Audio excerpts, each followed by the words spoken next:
Hello, my name is Jim. I'm making a game called Fun Man. This is a video about the progress of Fun Man. Recently, I've realized my dream of creating a code that could work with any NPC. I've been going back to each NPC I have and making sure it meets a bunch of criteria, and then I can use the same code, put them into groups, and many things can happen. Being relatively new to coding, I'm learning new things all the time, and I recently learned about using a component node, which you can put a chunk of certain things into a different place so they're much easier to manage. My player script was getting very, very long, very difficult to read, and components are a great fix for that. Here are a few components I made for my global script, and I won't talk about code too much because it's not my forte, and I'd be wasting your time. On to the fun things. The player will now have a toggleable target that'll show where your ball will end up when you throw it. I didn't have that before, and I made it toggleable because looking at it for too long made me a little sick. Don't want to make you sick. I finished the last 3 pool balls in the bunch. I came up with 3 different new ones. This one's a stun ball. You throw it and it stuns your enemy. It doesn't hurt them much, but then you can, it does it for 8 seconds, and then you can give them another attack when they're stunned. And it works on all the NPCs in the area. I also made death markers that show up when they die. I've created a Doctor Helper ball, and what this does is it spawns a little guy that sniffs out the closest disease-causing element and then pounces on it and gets rid of it for you. The third ball is a Hydro ball, which spawns some water, which could be handy for fire elements and mostly fire-based enemies.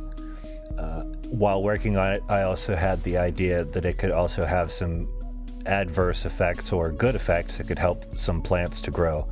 These are some sick flowers. They're a disease causer, and also this is another disease causer. This causes Rotter's disease. It's a pile of throbbing meat.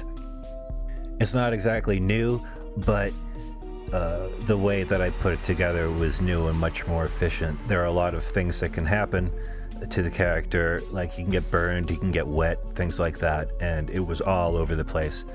But now all of the skin elements are in one place. And I didn't have a way for people to heal themselves or use elixirs or magic, so I added that option to the circular menu thing. So you collect a cure-all, and then it's there when you need it. And this is a second disease. I thought it would be fun to have different diseases on different levels, just so to keep things fresh. I finally got my amulet shield up and running, and the cool thing about it is the way things are set up. If you have the amulet enabled, you can't fight and you can't throw stuff. So it would seem unfair to just have a light and no way to defend yourself. So when you have the amulet lit and you're exploring, a shield will keep things off your ass. Another thing I got working is an inner circle that contains items that you can use on demand. I didn't have a way of the player being able to heal themselves or take a medicine without finding it, but now you find it and then use it when you need it. So this was actually a cool byproduct of rehashing the NPC code. Since I wanted to make Caldor work inside the NPC code, I needed an option to make an NPC a companion. And once I sussed that out, this gave me the ability to make any NPC a companion if I so wished.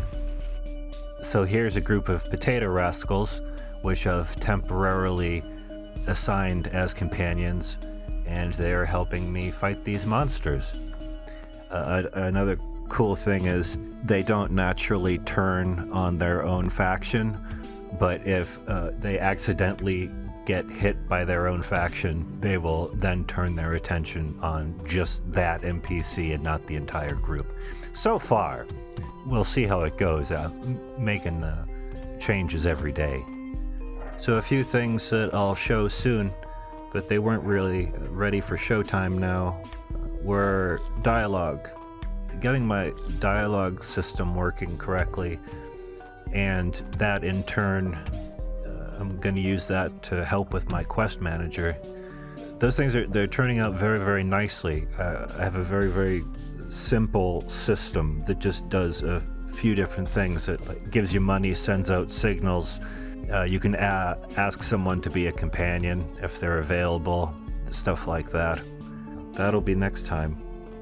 And well, that's it for now. I'd like to thank you all for watching. I'd like to thank everybody on Kickstarter who supported this project, and I would like to thank all my Patreon patrons for your support as I adventure through video game creation.